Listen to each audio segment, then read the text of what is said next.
Et bonjour à tous et bienvenue dans ce nouvel épisode de Bye Bye Patron, le podcast de l'immobilier, de la liberté et des gros billets et souvent des voyages à l'étranger. Et aujourd'hui, en fait, cette semaine, ça va être une semaine un peu particulière parce que je vous propose pas un épisode, mais 2 épisodes. Enfin, comme une série que vous pourriez binge-watcher sur Netflix. En fait, on va faire 2 épisodes avec Marion. Pourquoi on va faire 2 épisodes avec Marion? Parce que Marion, elle a 2 caractéristiques que j'adore plus que tout. L'immobilier et les voyages. Et Marion, grâce à son immobilier, elle a pu voyager autour du monde. Donc on va faire 2 épisodes. Les épisodes, ils sortent le mercredi, donc vous allez écouter l'épisode le mercredi et le vendredi suivant. Donc je vais regarder les dates dans mon calendrier. Allez hop, je fais ça en direct. On est des fous. Donc la semaine prochaine, mercredi 26, vous aurez l'épisode partie 1, les investissements immobiliers de Marion. Et vendredi 28, à 7h du matin, vous aurez la partie 2. Et oui, on innove, on n'arrête jamais, c'est la folie. Vous aurez l'épisode partie 2, le tour du monde de Marion. Elle est allée, elle a fait vraiment un voyage, un peu une année de rêve. Elle a été aux 4 coins du globe. Donc c'est top. Vu que, en fait, pourquoi est-ce que je fais 2 parties? Parce que l'épisode il est super long, on a enregistré ça un dimanche matin, on avait le temps tous les deux, on avait plein de choses à se raconter. Donc voilà, j'ai décidé de le couper en 2. Je vais vous faire une intro super courte. Parce que normalement, j'aime bien parler, comme d'hab. Je vais vous raconter et on verra. Je vous ferai un débrief ensuite. J'enregistre cette intro. Allez, je prends un peu d'avance. On est le jeudi 20 octobre. Donc un peu quasiment une semaine d'avance. Et en fait, j'avais 2 appartements qui étaient vides depuis quelques mois. Ça m'était jamais arrivé. Il y en a un qui a trouvé le preneur. Qui a trouvé preneur, quoi. Et le deuxième... il est toujours pas loué, donc je l'avais mis parce qu'en fait, c'est dans une ville où j'habite pas. Je l'ai mis en agence, voilà, comme d'hab, déçu. Et en fait, du coup, j'ai un peu du mal ce soir. Il est quasiment 10h du soir. Et du coup, en fait, je m'occupe moi-même des visites et j'ai charbonné. J'ai pris 12 visites pour faire visiter les... Je prends tout le monde. Dès que vous avez une situation professionnelle ou un garant ou une visale, je prends tout le monde. Et je vous dirai en combien de temps, moi, j'aurais réussi à faire visiter cet appartement, à remplir cet appartement. Donc, en 2 mois et demi, l'agence n'a pas réussi. On va voir combien de temps ça me prend. Si j'y arrive en quelques jours, bah ouais. Quand on est skin in the game, quand c'est son argent qui part tous les mois, on s'occupe différemment. Donc voilà, pas plus long en tout. Avec Marion, on a passé 1h35 ensemble. Donc là, vous allez avoir la première partie. Ça va durer à peu près 1 heure l'épisode en tout. Et la deuxième partie, vous l'aurez vendredi. Et ce sera le voyage aux 4 coins du globe. Je vous laisse, on se retrouve... Ah non, quand même. Merci à Emily LX qui m'a fait une petite dédicace par rapport au podcast. J'espère qu'il vous a plu l'épisode, bien sûr, avec notre cher Stéphanie Milo. Antoine Blanc pour son retour. Et aussi Florian Lair pour m'avoir proposé un nouvel invité. Allez, on se retrouve de l'autre côté. Ciao.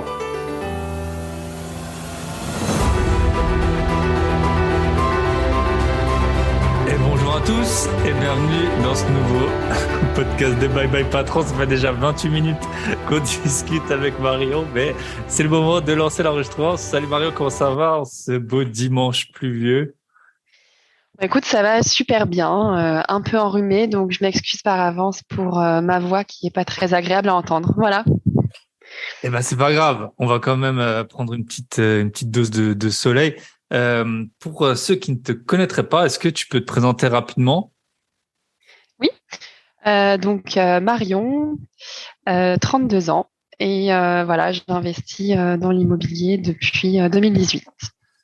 Ok, top. Et en fait, donc nous, on s'était contacté sur les réseaux parce que toi, tu as notamment pris une année autour du monde.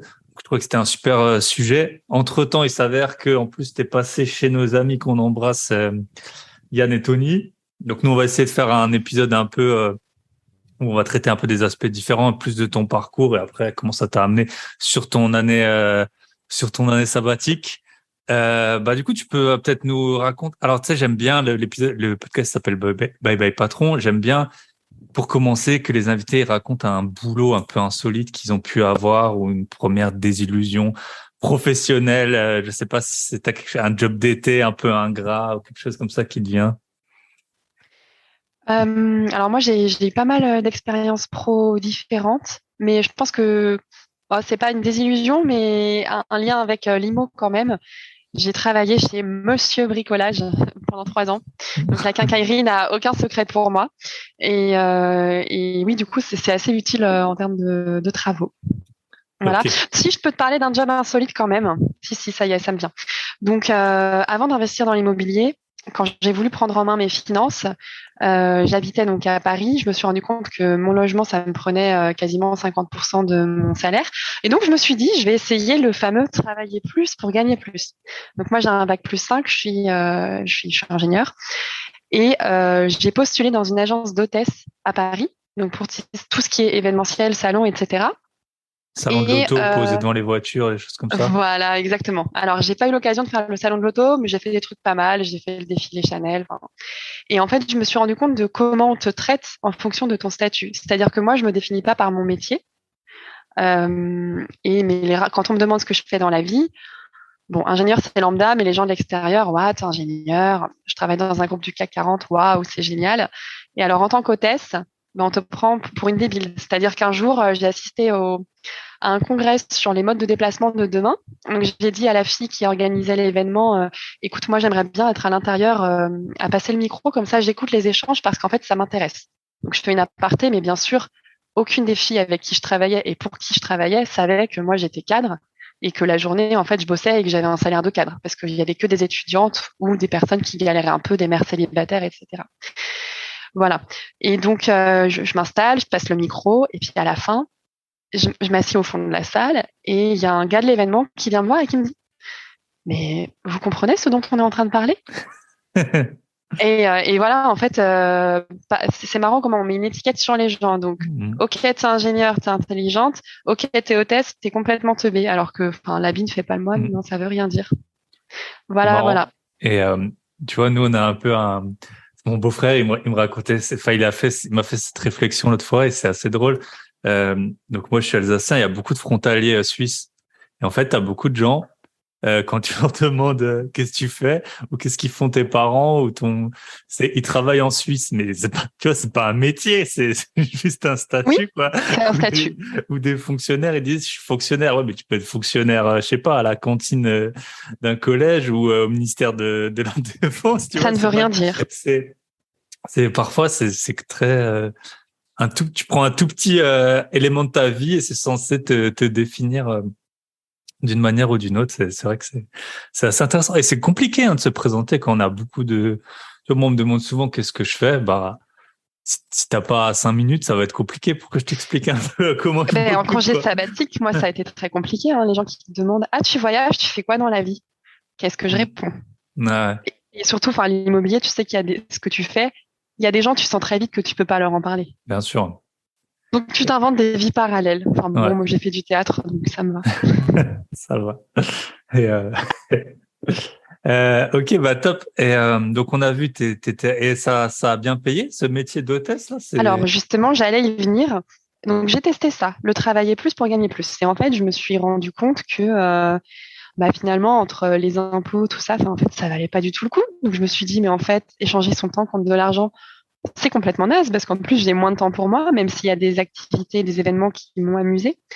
Et je me suis rendu compte qu'il fallait vraiment avoir des revenus décorrélés de son temps. Parce que pour le coup, ça me prenait quand même pas mal de temps en plus de mon job de cadre et pour gagner pas beaucoup plus, pas beaucoup plus. Voilà, donc le travail plus pour gagner plus, je le mets là où je pense. Voilà. Travailler moins pour gagner bien, c'est ça le but maintenant. Ah, Et j'aime bien celle-là. euh, donc on a vu, t'es ingénieur, t'as étudié à Paris, Non, alors non, non, j'ai eu la chance de faire mes études dans une ville magnifique qui est Angers. Voilà. 49, 49 c'est ça. 49, c'est ça, On est bon. Maine-et-Loire, c'est classé comme l'une des meilleures villes étudiantes. Non, c'est un très beau cadre. J'ai eu beaucoup de chance de faire mes études là-bas. Et Angers, je sais pas si tu sais, moi je sais un truc sur Mhm. Angers alors que j'ai jamais mis les pieds, c'est que c'est la ville la plus normale de France, dans le sens qui représente le mieux la population française à petite échelle. Et visiblement, c'est une ville où beaucoup de produits sont testés ou d'innovation parce que ça représente un peu à l'échelle du pays quel pourrait être le résultat d'une campagne marketing ou d'un nouveau produit ou des élections et tout ça. Apparemment, c'est la ville la plus normale de France. D'accord. Je l'ignorais, mais c'est intéressant. Ouais. Non, mais c'est une ville très, très sympa où il fait bon vivre, qui de toute façon, elle ressort toujours dans les classements qui jugent de la qualité de vie, de la beauté d'une ville.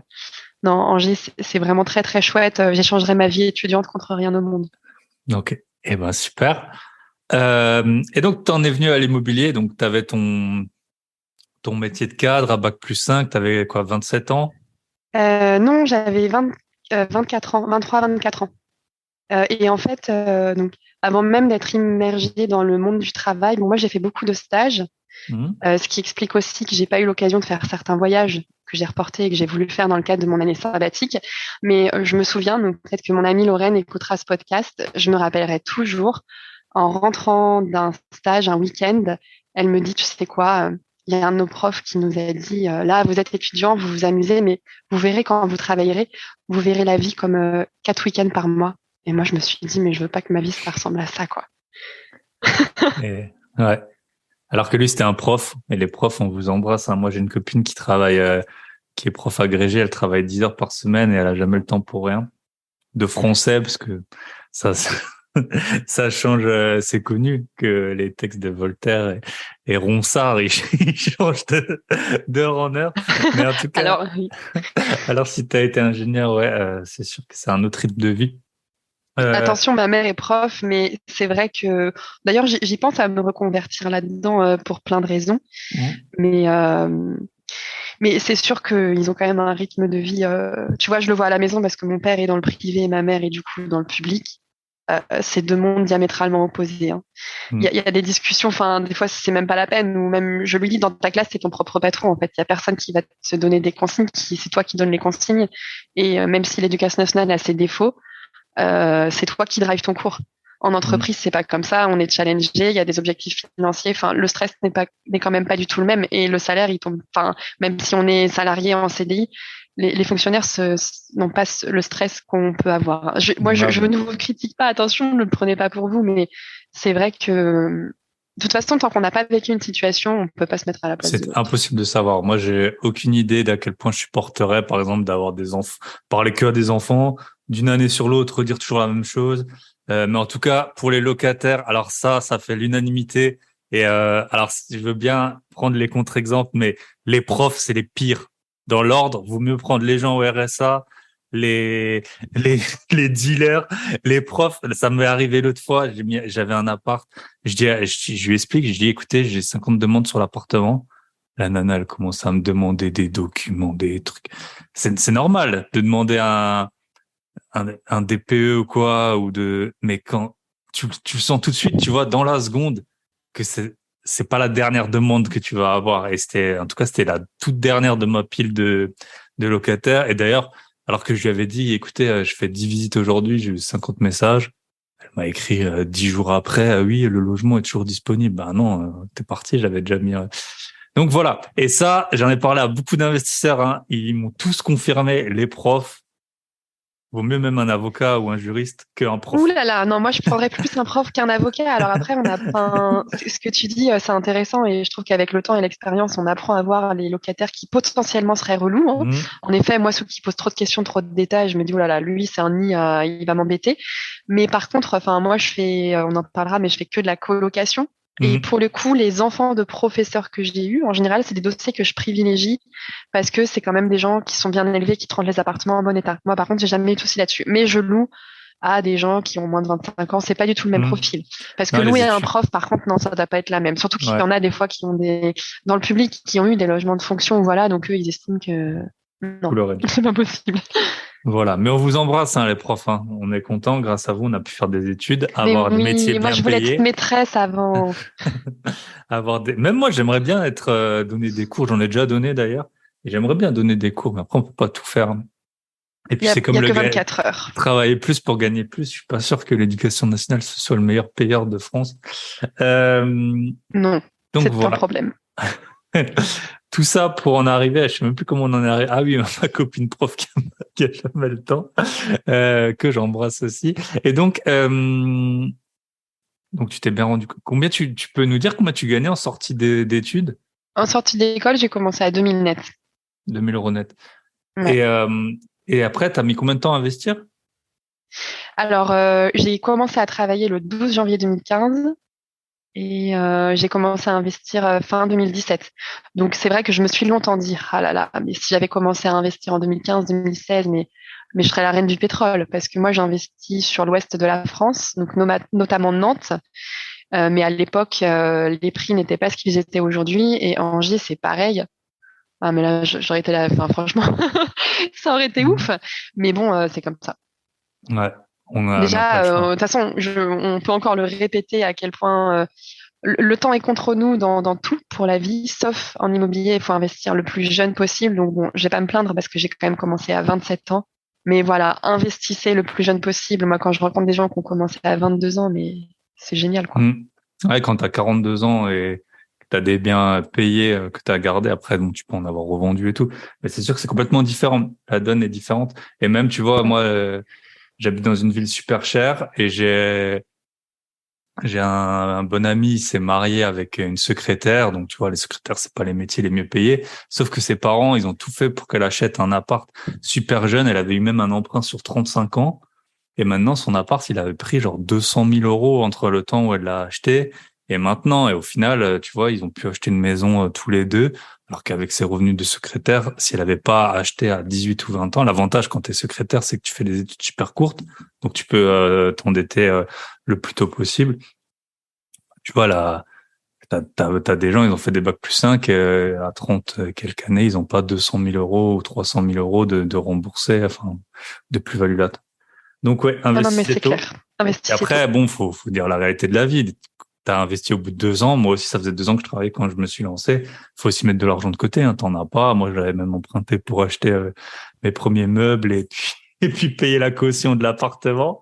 Donc, voilà, hein, faut Alors, bien. il y a l'argent de côté, c'est vrai, et puis l'envie. Enfin, moi, je reviens un peu de loin, hein. Moi, je suis une kiffeuse, je suis très dépensière à la base. Donc, en fait, Ok. je suis pas douée pour. Enfin, je suis douée pour tenir les cordons de la bourse, oui, dans mon travail, etc. Heureusement, mais je suis plus douée pour créer de l'argent que pour le garder. Hmm. Voilà.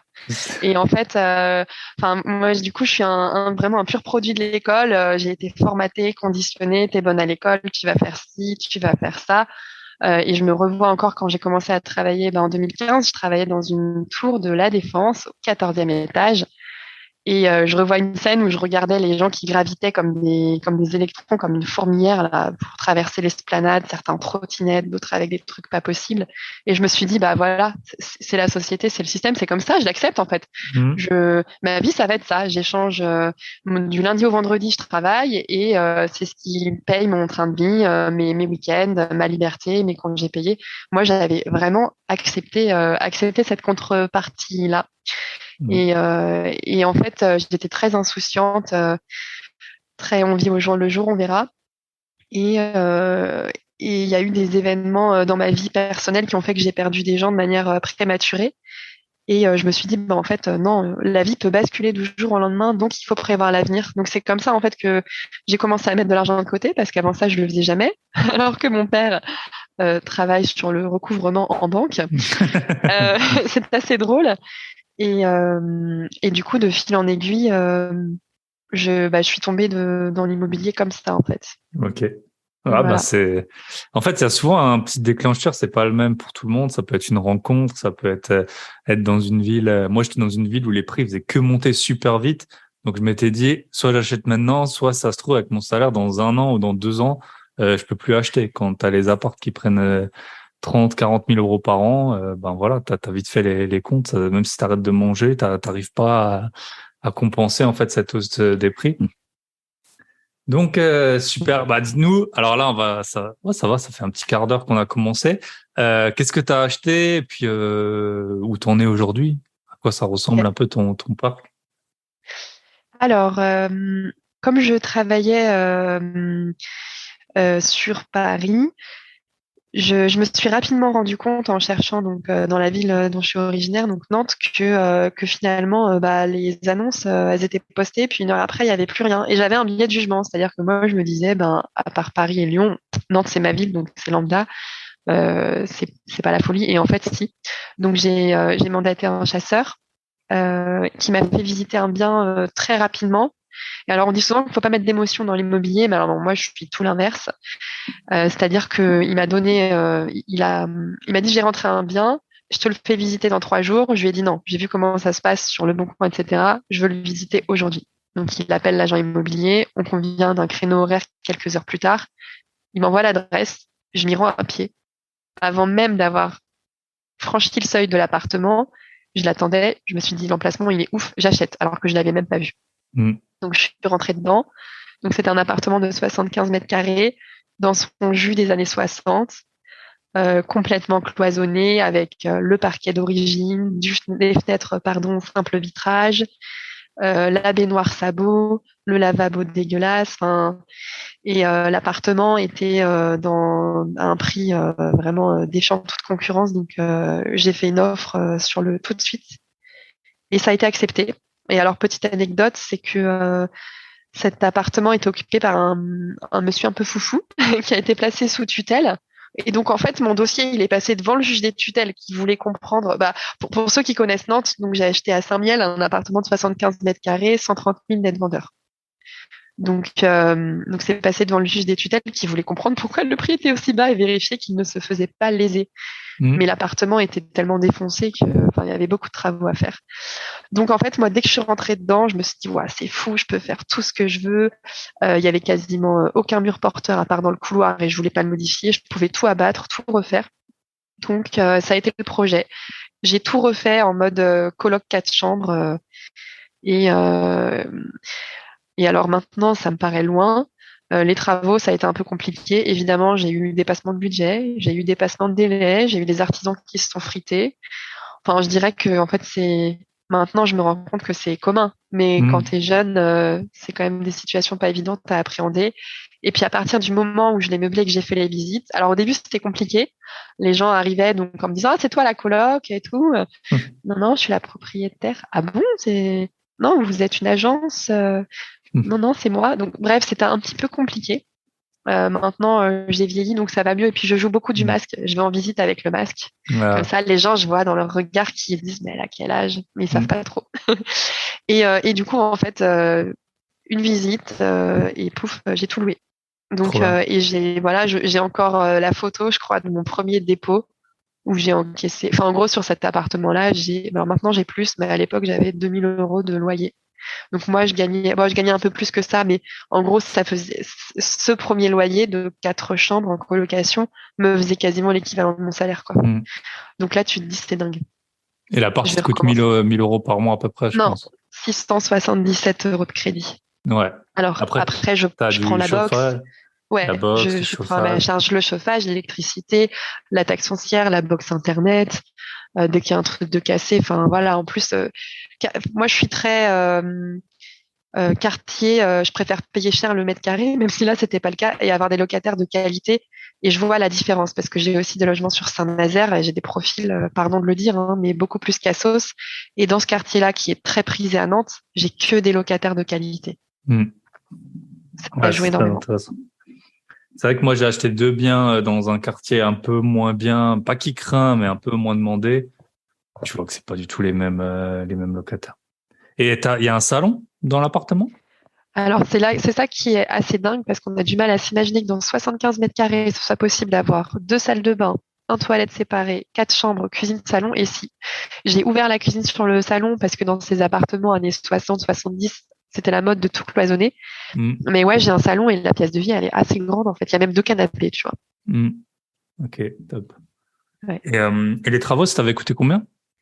En tout, j'en avais eu pour 36 000. À la base, j'avais fait un budget de 30 000. Mm. Moi, je m'y connaissais pas à l'époque, hein, mais enfin, c'était pas très cher pour le coup. Après, le coût de travaux sur Nantes, comme il y a beaucoup d'investisseurs qui sont venus, a augmenté, avant même de parler de ce qui se passe maintenant avec la pénurie, l'inflation, etc. Mm. Ok, top. Et ensuite, t'as continué? Donc, je me suis dit, bah ouais, j'ai continué. Donc, j'ai refait de la colocation à Nantes.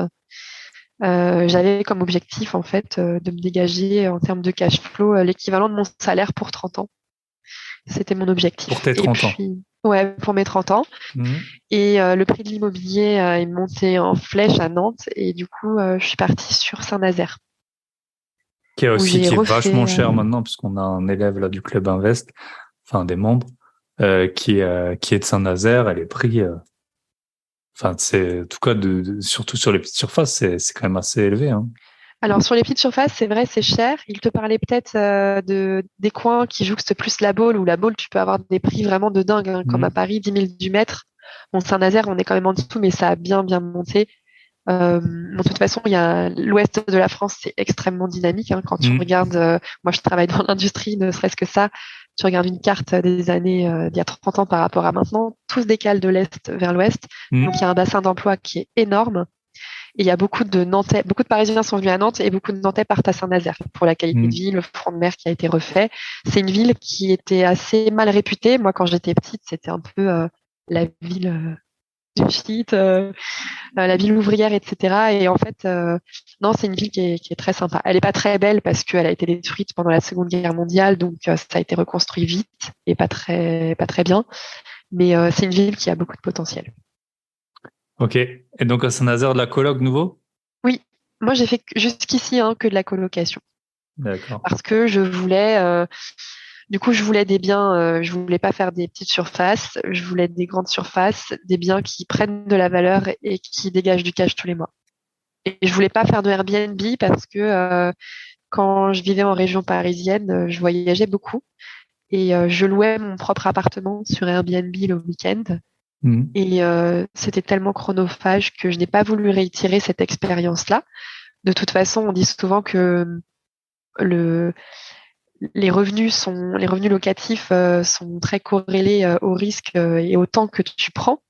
Donc Airbnb, ça prend encore plus de temps, sauf si tu délègues en conciergerie, etc., que la coloc. Mais voilà, j'ai préféré faire la coloc, même si en effet, c'est plus de gestion que du nu. C'est plus de gestion qu'un meublé loué à une personne seule ou un couple, mais Donc ça dégage beaucoup d'argent. Voilà. Et j'ai pas besoin d'assurance loyer impayé, puisqu'en fait, je fais ma propre assurance. S'il y en a un qui paye pas, c'est compensé par les 3 autres. Ouais, c'est ça. Et du coup, ça te permet d'avoir aussi des dossiers. Tu vois, là, j'ai un truc tout bête. Je te parlais de un appartement que j'ai donc dans un quartier un peu moins bien que les autres. On a eu 2 désistements, 2 personnes. Ça fait depuis mi-juillet, fin juillet, je sais plus, qu'il est vide. On a eu 2 personnes qui voulaient le louer. On a commencé les trucs. Mon gestionnaire, il a fait tous les papiers et tout. Les gens, ils sont désistés. Donc ça m'est jamais arrivé. Et là, il y a une troisième. Je sais pas où ça en est. Il faudrait que je recontacte mon gestionnaire. Mais aux dernières nouvelles, elle avait sa carte d'identité périmée. Et en France, là maintenant, ça met je sais pas combien de temps à avoir. Donc il faut avoir un papier de je sais plus quoi, de la police ou quoi. En tout cas, on peut pas activer la Visale tant que elle a pas elle aura pas ses papiers, puisqu'en France maintenant, alors là on parle des fonctionnaires. Alors pour les papiers, vous allez pas améliorer la réputation des gens. Donc il faut 6 mois pour avoir un passeport. Mais donc en tout cas, ça fait des semaines, je sais pas, peut-être 2 semaines qu'on attend qu'elle ait ce papier, et on voit la problématique. Et je dis, mais on peut prendre une garantie loyer impayé. Il m'a dit non, avec son dossier ça passera pas. Donc c'est vrai que si t'es ta propre assurance, mais voilà, vu le profil, quand c'est une coloc, c'est pas la même chose que quand c'est une seule personne. Et moi, en ce moment, j'ai mon premier impayé sur un appart, et heureusement que j'ai la Visale, et je suis très content, et d'avoir mon gestionnaire qui s'occupe de tout. Et au moins, le locataire, il t'appelle pas pour te faire chier. Quand il paye pas, ça c'est l'avantage. Hein. Il t'appelle pas parce que le four il fonctionne pas. Donc ouais. Non, mais c'est vrai que je pense que ça arrivera, mais le jour où je loue en location classique à une personne seule ou à un couple, c'est sûr, je prends une assurance. Ok. Et donc, Saint-Nazaire, tu peux nous donner les chiffres? Alors, de ma première coloc, j'en ai 2. Okay. J'en ai 2, mais la deuxième, j'en parle moins parce qu'elle est en SCI. Ok. Donc voilà. La première coloc, j'ai pas un énorme cash flow. J'ai 3 chambres, donc j'ai 1050 € de loyer et j'ai 700 € de mensualité. Ok. Voilà. C'est un appartement classique, mais dans un quartier qui est bien proche de la gare où il y a tout. Donc voilà. Mais c'est vrai que honnêtement, j'ai pas du tout le même profil de locataire qu'à Nantes, quoi. Ouais. Ouais. Bah déjà, c'est 350 versus 500 euros de loyer, c'est ça? Ouais, même maintenant, le premier appartement dont j'ai parlé à Saint-Miel, je loue les chambres entre 535 et 590. Ah ouais. Ça, c'est Donc, vraiment un point dont il faut tenir compte. Cette semaine, j'ai reçu un mail de mon gestionnaire qui a indexé les loyers. Donc, quand vous faites vos calculs, tout le monde prend en compte le remboursement sur 20 ans, par exemple, mais tes loyers, ils ont tendance quand même à augmenter. Et moi, tu vois, l'appartement, en un an, il a augmenté le loyer de 18 euros. Donc, peut-être que ça va, c'est cumulatif, quoi. Donc, je veux dire, dans 5 ans, peut-être que le loyer sera 100 euros de plus que quand moi, j'avais fait mes calculs initiaux de renta et de cash flow. Donc, c'est aussi ça quand on dit que le temps en immobilier, il joue pour toi. Ben voilà, toi, ton remboursement, il est tout le temps fixe. Et puis tes loyers, ils ont tendance, alors c'est pas linéaire, mais de temps en temps, ils augmentent, quoi. Et j'ai plusieurs biens maintenant. Tu vois, j'ai un autre bien, j'ai augmenté le loyer depuis que je l'ai acheté à 3 4 ans, j'ai augmenté le loyer de, je crois, une centaine d'euros. Parce que j'avais plein de demandes et tout. Alors peut-être que j'avais un peu mal apprécié la demande à cette époque-là. Mais là, on parle de l'inflation. Les gens, ils vont être habitués à ce que tout coûte cher. Bah, vos loyers vont augmenter alors que vos remboursements, eux, ils sont ils sont fixes, hein. fixes. Exactement. Et parfois, c'est ça quand on veut, euh, pour ta résidence principale, les gens ils se posent parfois la question, est-ce que je dois acheter, je dois louer?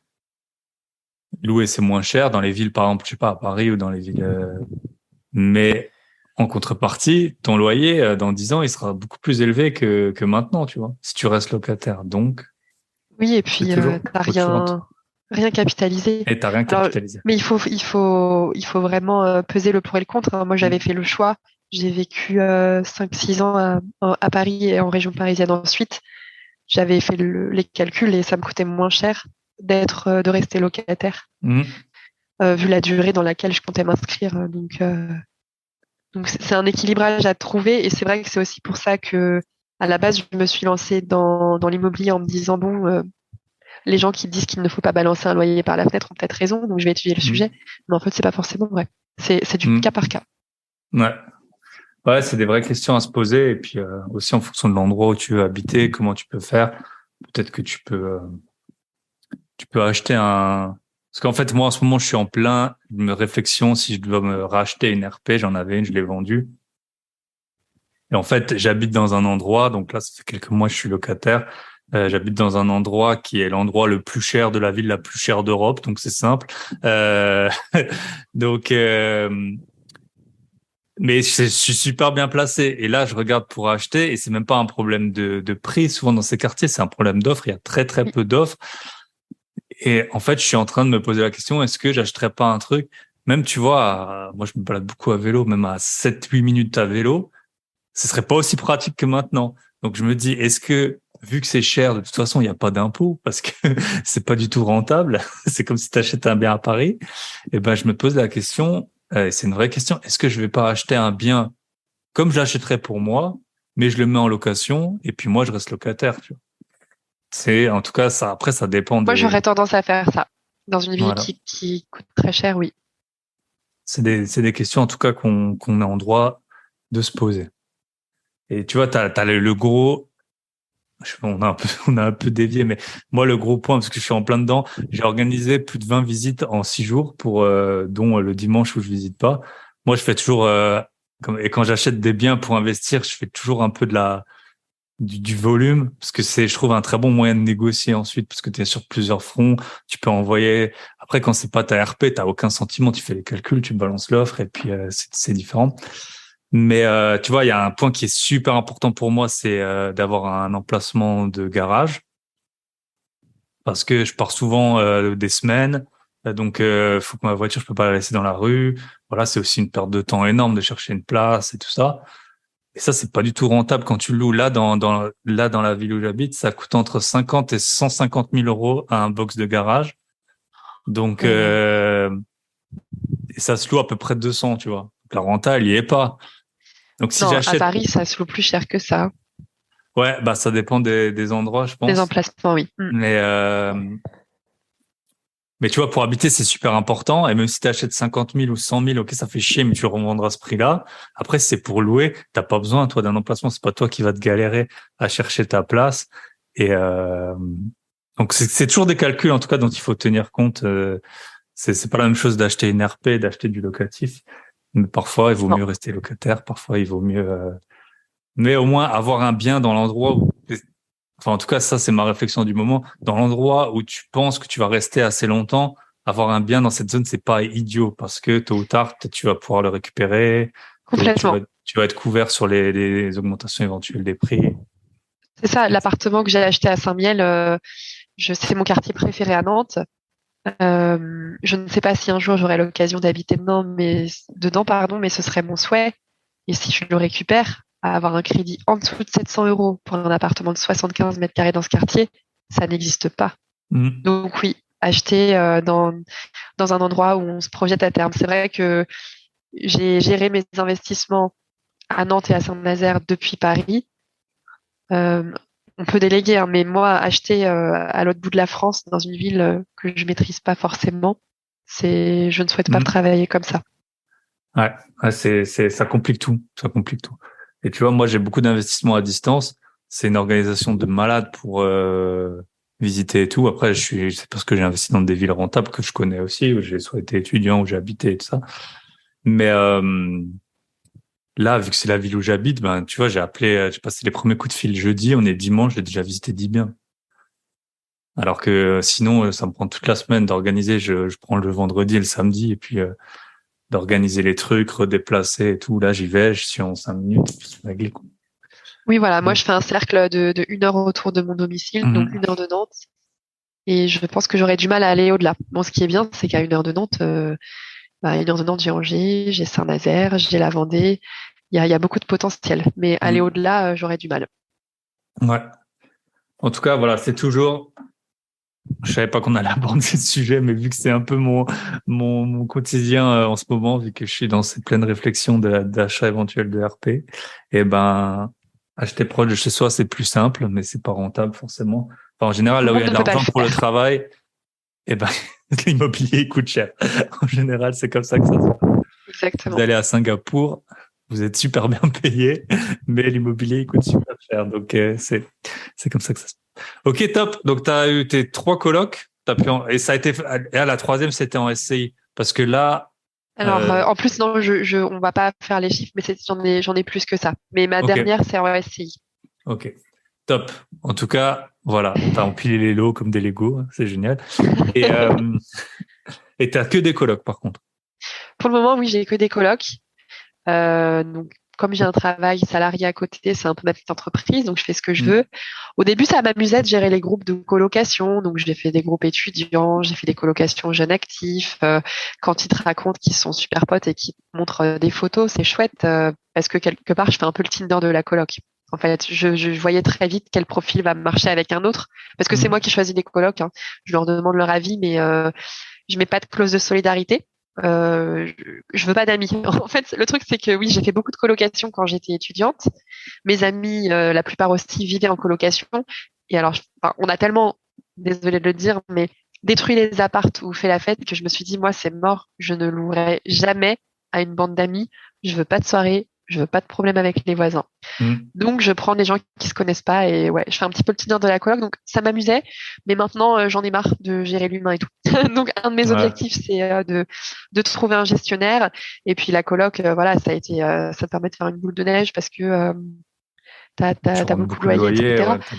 Mais en termes de gestion, enfin, c'est un vrai job et je m'en suis rendu compte cette année dans le cadre de mon congé sabbatique. Bah oui, c'est un boulot, donc en fait, ça me fait 2 boulots. L'IMO Hmm. plus mon job. L'IMO qui est Exact. officieux et puis Ouais. mon CDI qui est mon job officiel. Et tu vois, si on peut donner un conseil, là, quand j'étais à Bordeaux au salon de l'IMO, j'ai regardé une conférence d'une femme qui avait des colocs et elle, son critère, alors je sais pas si ça respecte hein, tous les critères de discrimination, mais en tout cas, son critère, elle voulait des jeunes actifs et qui étaient pas originaires de la ville où elle avait la coloc, en fait. Oui, moi Comme aussi je ça, fais ça. Ils ont ouais. pas comme ça, ils ont pas d'amis parce que sinon ils invitent leurs amis dans l'appart et c'est le plus des soirées. Donc à chaque fois, ils s'en rendent pas compte. Alors je fais Mais moins tu- attention maintenant, mais je leur demande. Où est-ce que vous avez fait vos études? Vous connaissez un petit peu Nantes? Ah non, je connais pas du tout. Ah, mais c'est génial. Je vais vous mettre dans une colocation. Vous allez pouvoir passer des moments conviviaux ensemble, découvrir la ville. Mais voilà, tu sais qu'ils vont pas inviter le pote, le cousin, le. Hmm. Moi, ça fait partie de mes critères aussi. Ouais. Et t'es locataire parce que tu les trouves via Le Bon Coin ou t'es sur des groupes Facebook d'étudiants ou des choses comme ça. Je sais que ça peut se faire pour la Alors, coloc. les groupes Facebook, en effet, mais je trouve ça pas très qualitatif, sauf les groupes d'internes en médecine, où là, par contre, je poste. Et sinon, non, majoritairement, c'est Le Bon Coin et la carte des colocs. Ok. Est-ce que tu as des colocs qui te proposent des nouveaux colocs quand il y en a un qui part? Oui, ça m'arrive. Ouais. Ok.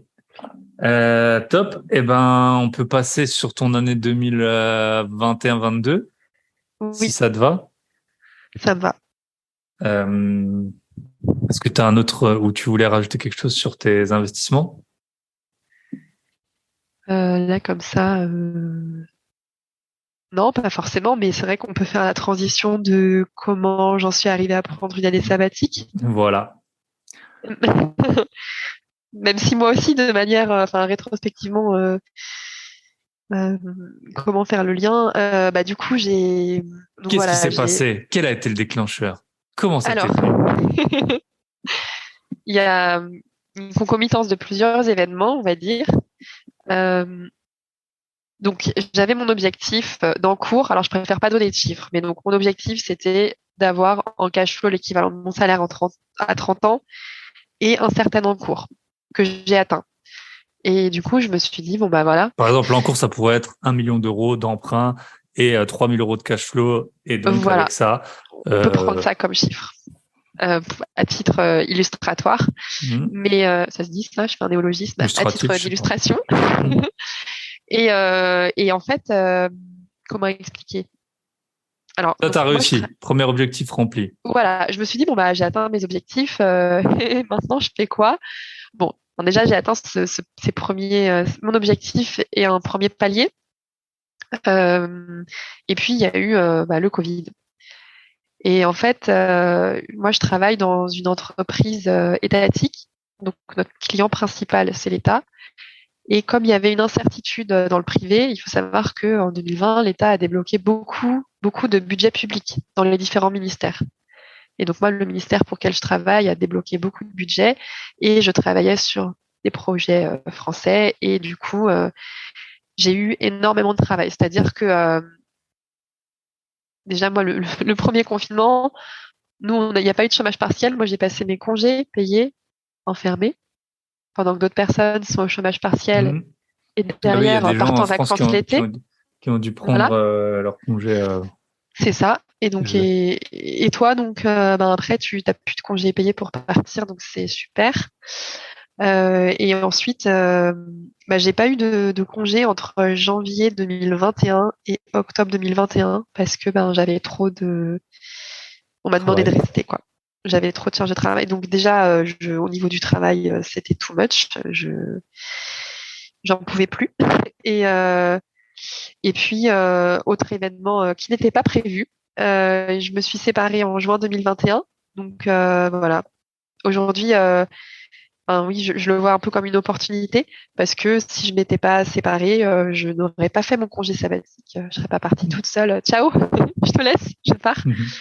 Donc voilà, c'est aussi, alors c'est pas évident. Hein, des fois, faut avoir le courage de quitter une situation qui Confort, ne convient pas où on ou a un plus. certain confort quand même. Si on prend l'exemple d'un travail, même si tu as beaucoup de gens qui en ont un peu marre de leur travail, en fait, ils connaissent tout le monde, ils connaissent la cantine, ils connaissent je sais pas quoi, donc ils restent là-dedans parce que se lancer dans un dans un, c'est un peu inconfortable dans un nouveau travail. Tu vois, tu connais pas tout le monde, donc il y a des gens qui restent là-dedans et dans les relations, ben ça arrive que ce soit pareil.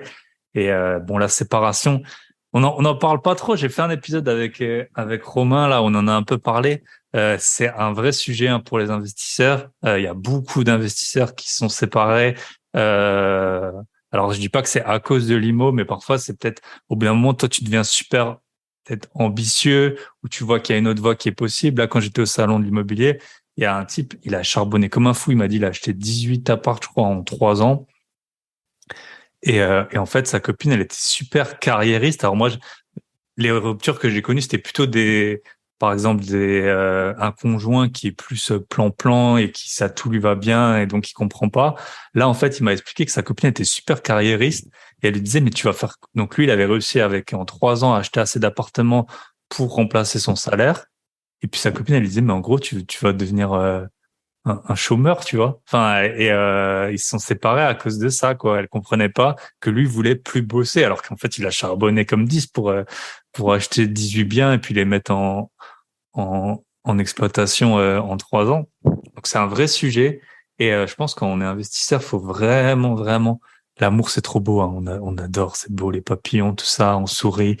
Mais c'est un vrai sujet de tenir compte de l'éventualité d'une rupture qui arrive très, très, très, très, très, très régulièrement. Pas pour tout le monde, hein. Mais en tout cas. C'est le pourquoi qui est très important en fait. Enfin, faut dans les couples investisseurs qui fonctionnent, ils partagent un pourquoi, une vision de vie. Et en fait, la plupart des gens, même moi, aujourd'hui, là, on fait ce podcast, ma famille ne sait pas que je fais ça. Certains de mes amis vont le savoir, mais la plupart des gens ne comprennent pas pourquoi on fait ça. Ils pensent qu'on le fait pour l'argent. Alors, en fait, oui, on le fait pour l'argent. Mais l'argent, en fait, c'est juste un outil. C'est un moyen. Et les choses les plus belles de la vie, on les achète pas, que ce soit la vie, la santé, l'amour, l'amitié. Mais ils comprennent pas que derrière, il y a un projet. Et c'est pour ça que moi, j'ai, comme beaucoup, hein, des amis investisseurs, à la fois à Paris parce que j'y ai vécu et à la fois à Nantes parce que j'y vis maintenant. Et on peut partager nos problématiques au quotidien. Mais derrière chaque personne, derrière chaque couple que je connais qui est investisseur, il y a un objectif. Et c'est ça qui est beau et que les gens ne voient pas. Les gens pensent qu'on fait ça pour Pour la l'argent. Mais non, thune. en fait, l'argent achète du temps. Et moi, j'ai compris cette année à quel point les deux sont intimement liés. Enfin, ce qu'on nous dit depuis qu'on est petit, bah, le temps, c'est de l'argent. Et en fait, si tu veux l'un, c'est vraiment un truc que j'ai compris. Si tu veux l'un, tu es obligé de donner l'autre. Tu vois, moi, j'ai donné beaucoup de temps avant. Donc, j'ai travaillé en tant qu'ingénieur dans cette grosse entreprise. Je me suis énormément donné parce que j'aimais mon boulot, parce que je voulais monter en compétences, atteindre mes objectifs, toucher mes primes, être augmentée. Bon, ça a marché. Et je me suis aussi beaucoup donné en temps sur mes investissements IMO. Et parce que j'ai donné de mon temps pour l'immobilier, ça m'a donné, entre guillemets, de l'argent qui a pu me Tu vas permettre racheter cette du année temps. sabbatique. Et en fait, tu peux pas faire l'un sans l'autre. Alors peut-être les gens qui jouent au loto, hein. Là, si tu joues au loto, c'est clair que acheter la grille, je pense que ça te prend pas longtemps. Mais bon, il y a quand même pas beaucoup de chances pour que ça marche. Et c'est ça Ouais. qui est fou, c'est des choses qu'on m'a aussi beaucoup, beaucoup dit, et pas que cette année, t'as de la chance. Ah non, mais c'est pas de la chance en fait. Enfin, moi, les week-ends, les soirées que j'ai passées, et je peux dire la même chose pour la plupart de mes amis investisseurs, non, mais c'est pas de la chance en fait, c'est du boulot. La chance, c'est faire une grille au loto, Ouais, mais gagner, t'as passé 5 minutes et voilà. Ça, c'est de la chance. Mais parce que l'être humain est comme ça, on est paresseux, on est feignant, on veut, tout de on suite. veut la facilité. C'est comme les grands sportifs. Je sais pas, je te prends Ronaldo par exemple. Les gens vont voir voilà, le talent, le don, mais ils voient pas le travail acharné qu'il y a derrière. Et en fait, on n'a rien sans rien dans la vie. Bien sûr. Et tu le vois dans tous les points de l'immo. Moi, j'ai peut-être qu'un jour on me dira t'as de la chance, on me dit ouais t'as des bons revenus, c'est pour ça que t'as pu t'investir. Mais je pense dans ma vie j'ai quasiment dû visiter 1000 appartes. Je pense. Ah oui, t'es un malade, c'est pas mon cas. Non mais tu vois ça fait 10 ans. Ah oui, ça fait 10 10 ans ans. ça fait 100 appartes. Ouais peut-être pas 1000 allez mais 500 c'est sûr. En plus je suis allé voir sur des potes, je suis allé voir. J'en ai vu une fois il y a Ludo qui était à mon week-end d'IMO là. Ludo Gukert, il s'appelle. Il est venu dans une des villes où j'ai des appartes et je vais faire un petit tour. J'ai dit, là j'ai visité, là j'ai visité, là j'ai visité, là j'ai un appart, là j'ai un appart, là j'ai visité. Il est devenu dingue. Mais en fait, c'est ça, au fur et à mesure, tu vois, ça va super vite, quoi. Là, je te dis, je vais faire 20 visites. Bon, c'est pour ma RP, c'est beaucoup, beaucoup d'argent. Mais je fais 20 visites en une semaine. Voilà, c'est de l'organisation. Faut visiter beaucoup si tu veux beaucoup d'appart. Enfin, en tout cas, c'est comme ça que je le vois. Chacun a ses théories. Il y en a, ils vont tout faire pour avoir peut-être un off-market, sympathiser avec des gens, avoir le truc. Moi, c'est la technique du rouleau compresseur, quoi. Chacun a sa technique, mais en tout cas, ça prend du temps et de l'énergie. Beaucoup d'énergie aussi, hein, faut dire. Oui, non, mais c'est clair. Après, c'est un choix. Mhm. Moi, je l'assume, hein, 100% responsable. Mais non, on n'a rien sans rien. Mais c'est ça qui, je trouve, est magique avec l'immobilier. Donc, si ça peut encourager ceux qui sont néophytes ou débutants, entre guillemets, c'est ça que je trouve magique, c'est que tu sois smicard ou que tu sois avocat ou médecin et que tu gagnes très bien ta vie, tout le monde peut le faire. Alors, c'est clair que tu n'auras pas la même capacité d'emprunt, le même ticket d'entrée, mais tout le monde peut le faire. Et il n'y a pas beaucoup de domaines où c'est le cas, en fait. Mhm. Et moi, ce que je vois, tu vois, c'est, alors je sais pas si je vais mal le dire, mais je vais quand même le dire. Les gens qui ont des faibles revenus, c'est beaucoup plus simple pour eux l'immobilier dans le sens où très Oui, vite ils peuvent remplacer leurs revenus par des lots, parce que mine de rien, peu importe combien tu gagnes, ta capacité. Tu vois, l'autre jour, il y a quelqu'un qui m'a indirectement contacté, et la dame, elle gagnait 10 000 euros par mois. Et elle dit, ouais, je vais faire de l'immobilier, je vais arrêter mon boulot. Mais en fait, je lui dis, mais tu sais qu'il va te falloir au moins 20 appartes pour, pour avoir environ, 10 000 nets, c'est chaud, ouais. pour avoir rien que 10 000 de loyer, enfin, faut au moins 20 locataires à 500 euros pour avoir 10 000 euros, tu vois. Est-ce que t'es vraiment prête à ça, sachant qu'après tu auras tous les frais, toutes les charges et tout. Et alors que t'as des personnes, ils gagnent, je sais pas, 2 000 euros par mois. Voilà, ils font ta coloc là, ils font 2 colocs, et puis en fait ils ont déjà remplacé leur salaire et c'est gérable, tu vois, d'un point de vue humain, c'est gérable. Alors peut-être qu'ils auront plus de mal à lever de la dette, quoique. Mais au moins ça peut être fait en un an, quoi. Alors que trouver 20 locataires, tu fais pas si vite que ça. C'est intéressant ce que tu dis, et puis parce il y a énormément de psychologie dans l'immobilier, et c'est très vrai, parce que même moi, tu vois, aujourd'hui, je me dis, peut-être que je pourrais quitter mon job, mais j'ai du mal à quitter mon statut, donc qui a fait que je peux emprunter et que bah, je gagne pas un SMIC, je gagne plus que ça. Mais c'est psychologique. En fait, tu te dis que tu ne peux pas vivre en deçà de tes revenus du travail.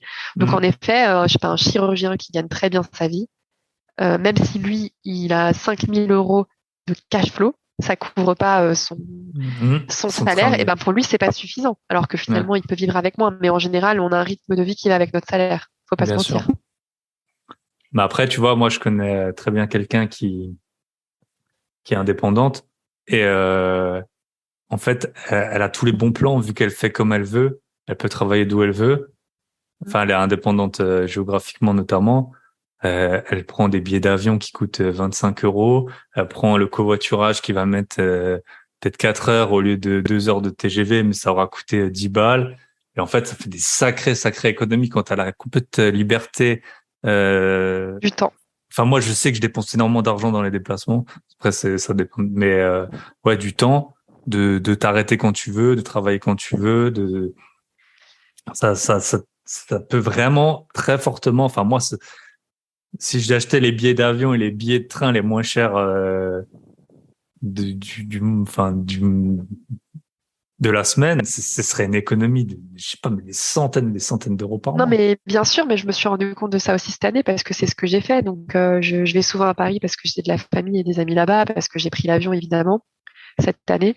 Et en fait, bah, c'est sûr que quand tu peux prendre le Ouigo à 16 euros du jeudi, bah, tu le prends. Et en fait, c'est aussi pour ça que moi, je me suis lancée dans l'immobilier. Donc, je veux pas que ma vie se résume à 4 week-ends par mois. Et comme j'ai vécu en région parisienne et que je faisais souvent les déplacements Paris-Nantes, avoir la même vie que tout le monde. C'est-à-dire, on est des moutons. Les bouchons du Mhm. vendredi soir, les bouchons du dimanche soir, les billets de train du vendredi et du dimanche soir qui sont, alors, Nantes-Paris, c'est 88 euros. Bah oui, Mhm. donc en fait, les gens, soit qui ne travaillent pas, soit qui ont un rythme de vie décalé, bah voilà, tu payes ton billet de train 16 euros, alors que le gars qui bosse, lui, il va le payer 88 euros. Donc en fait, je trouve qu'il y a un peu un matraquage des gens qui Mhm. bossent. Mais franchement, c'est Ah vrai. ouais, bah, à tous les points de vue, c'est ça. Pour ta voiture, tes transports, enfin. En tout cas, là, on a parlé d'avion, donc t'es monté dans un avion, t'as pris une année sabbatique, donc t'as pu garder ton emploi, c'est ça? Voilà, donc j'ai demandé un congé sabbatique, pardon. Donc, pareil, je trouve que tout le monde devrait faire ça, au moins ça, une fois dans sa vie. Encore faut-il en avoir le culot ou les cojones, j'ai envie de dire. Et donc, il faut savoir qu'il faut avoir fait 6 ans d'activité dans le privé pour y avoir droit. Dans le public, les modalités sont différentes. Ça s'appelle une disponibilité. Et donc, c'est une suspension du contrat de travail. Donc, tu gardes tous tes acquis, ton ancienneté, tu reviens avec un salaire au moins équivalent à un poste équivalent. Et donc voilà, on va dire que je prenais pas trop de risques. Je partais en sachant que j'avais ce filet de sécurité pour revenir. Je me suis dit bon bah voilà, j'ai 31 ans, je suis célibataire, j'ai pas d'enfant, c'est le moment parfait pour partir. Même s'il y avait encore le Covid et que certains de mes collègues un peu rageux m'ont dit mais tu vas faire quoi? Tu pourras rien faire, il y a le Covid. Non mais c'était la meilleure année pour voyager. C'était C'est-à-dire que trop les bien. billets d'avion je les ai eus à vraiment pas cher jusqu'en mai 2022, on va dire. Après, ça a augmenté. Et puis, moi, j'ai pas eu la horde de touristes. Non, mais Hmm. c'était génial. Et C'était trop puis, bien. quand tu as le négativisme ambiant en France, de tout le Ouais. monde qui râle sur les chiffres du Covid, du machin. Ah non, mais moi, j'étais tellement bien. C'était génial. Hmm. Mais tu vois, c'est vrai que je me faisais la réflexion. Là, si je regarde en un an, il y a un an tout pile, j'ai vu le Google Memories. Là, j'étais en Islande. C'était devenu beaucoup très à la mode ces dernières années. Moi, j'ai pu y aller avec le Covid. Et en gros, c'était que les Européens qui pouvaient y aller. Et j'ai pu faire un road trip où je réservais d'une nuit sur l'autre, quoi, au bout d'un moment, alors que visiblement, c'était complètement impossible. Et l'été, c'est complètement impossible. Après, j'étais au Pérou. Il y avait très très peu de touristes. Même qu'à un moment, en fait, la compagnie de bus que j'avais pour me déplacer, elle a dû switcher parce qu'il n'y avait pas assez de touristes. J'en ai une autre. Et là, j'ai été aux États-Unis et en fait, on m'avait dit, alors moi j'aime tout le monde, hein, mais on m'avait dit, tu vas voir, il y a trop de Chinois. J'étais notamment sur la côte ouest. On m'a dit, il y a trop de Chinois, ils rendent dingue. Et c'est vrai que j'avais été à Sydney et là, il y avait beaucoup de Chinois, des cars et tout, ça pousse un peu vite. C'est surtout une question de nombre. Et en fait, j'en ai pas eu. Donc je pense qu'eux, ils sont encore confinés en Chine. Et rien que Ah, quand non, mais t'as ils le ne plus. peuvent pas sortir de la Chine. En fait, là, Hmm. c'est alors peut-être qu'on va être bloqué, hein, désolé, mais moi je suis très cash. Euh, les gens, en fait, on fait croire que la Chine est ouverte. On le fait croire, mais les billets d'avion pour sortir, c'est entre 6 000 et 8 000 $. Ah bah Donc en fait, voilà. tu peux partir, mais ça te coûte un bras. Donc en fait, les gens ne peuvent pas partir. Et alors, je vais encore, je n'ai rien contre les communautés chinoises, hein, mais les Chinois en voyage, c'est un enfer. Moi, je l'ai fait, l'écart de Chinois, enfin, c'est une horreur. C'est horrible. Hmm. Et en effet, ils voyagent pas. Moi, cette année, alors je dis ça parce que je l'ai vécu hein, au Cambodge il y a quelques années. Mais cette année, je n'ai croisé aucun Chinois dans tous mes voyages. J'avais jamais pensé à ça, tu vois. Hmm. Mais en tout cas, parce que ouais. Bah, ça a été un super. Le fait qu'il y ait moins de touristes, voilà, ça te baisse les prix et puis surtout tu profites beaucoup. Et j'étais au Machu Picchu à 6 heures du matin. J'étais quasiment tout seul, tu vois. T'avais le jour qui se levait et tout. Et j'ai parlé à des personnes qui avaient été. Ils ont pas vécu la. J'aurais montré les photos, ils m'ont montré les leurs. C'était pas les mêmes, hein, tu vois. Oui, Enfin, la photo du Machu Picchu c'était la même, mais moi j'avais filmé autour. Puis eux aussi, et tu, et tu il n'y a pas voyais. les perches à selfie, Ouais, il n'y voilà, a il y pas avait pas les les. couples Ouais. là. Non, mais ça a été pareil, moi, pour Bali, tu vois. Donc, je suis partie en mai. Donc, c'était pas au début, c'était à la moitié, on va dire, de mon congé sabbatique. Et on m'avait prévenu, tiens, tu pourras faire tel temple, mais tu vas voir, faut faire la queue de 2 heures pour faire une photo. Alors, moi, bon, j'ai pris un risque, hein. J'ai réservé mes billets en février, que j'ai payé rien du tout. Mais Bali était fermé. Mais je me suis Avec dit, Air Asia ou avec depuis l'Europe? comment? Non, Avec non, non, Air Asia, là? non, mais carrément depuis Nantes. Ah ouais, Je depuis suis Nantes. partie depuis Nantes. Et à l'aéroport de Nantes, ils m'ont dit, mais mademoiselle, vous pouvez pas y aller. En fait, il y a que les binationaux ou les diplomatiques qui peuvent y Hmm. aller.